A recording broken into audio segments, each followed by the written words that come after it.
Hello friends welcome back to my channel my hobby with my lifestyle परिवारे तुम्हारे अनेक अनेक अनेक वेलकम। तो आज आमी तुम्हारे संगे नतून एक भिडियो शेयर करते जाচ্ছি সেই ভিডিওতে তোমাদের अनेक अनेक वेलकम। तो आज के आमी तुम्हारे संगे आमार रोस्ट मेकअप शेयर करब। भाबलाम जे एतदिन ब्लग करेছি আজকে একটু অন্যরকম করি, তো তার জন্য আজ রোস্ট মেকআপটা করছি। আর আমার পার্লার অনেক দূরে, তো আমার যাওয়া সম্ভব হচ্ছে না যেহেতু আমার ছোট ছোট বাচ্চা আছে। তো বাড়িতেই আজকে আমি আমার মেকআপটা, তারপরে এখন তো লকডাউন চলছে, বেরোনোই যাবে না। আর এই যে প্যাকেটটা দেখতে পাচ্ছ, এই প্যাকেটের মধ্যেই আমার মেকআপ আছে সব। আর আমার যে কটা মেকআপ আছে আমি সেইটুক মেকআপ দিয়েই আজকের মেকআপটা আমি করব। তো এই অল্প মেকআপেই আজকে আমার রোস্ট মেকআপটা করছি। দেখো কেমন লাগলে, ভালো লাগলে অবশ্যই কমেন্ট করে আমাকে জানিও। তো চলো ভিডিওটা স্টার্ট করা যায়। তো প্রথমে আমার চুলগুলোকে ভালো করে বেঁধে নিচ্ছি, কারণ মেকআপ করব তো চুলগুলো অনেক ডিস্টার্ব করতে পারে। তো হেয়ার প্যান দিয়েও ভালো করে এঁটে নিলাম। এবার স্টার্ট করছি আমার মেকআপ।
দেখে কি মনে হচ্ছে শেয়ারা গাছ থেকে পেত্তি নেমে এসেছে, তাও আবার ঘরের মধ্যে। ছেলেগুলো দেখলে পরে সত্যি ভয় পেয়ে যাবে। ভাগ্য ভালো ছেলেগুলো ঘুমাচ্ছে। তো আমি কাউকে ভয়টাই দেখাবো না বাবা, আমার নিচের দেখে নিজেকে কেমন লাগছে।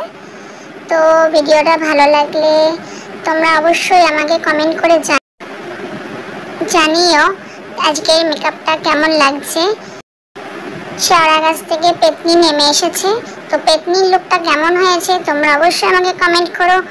আর ভিডিওটা ভালো লাগলে আমাকে লাইক করো, শেয়ার করো, আর অবশ্যই আমার চ্যানেলটাকে সাবস্ক্রাইব করে দিও, পাশে থাকা বেল আইকনটা টিপে দিও, যাতে আমি ভিডিওগুলো আপলোড করলে তোমরা নোটিফিকেশন পেয়ে যাও। Tata, bye bye.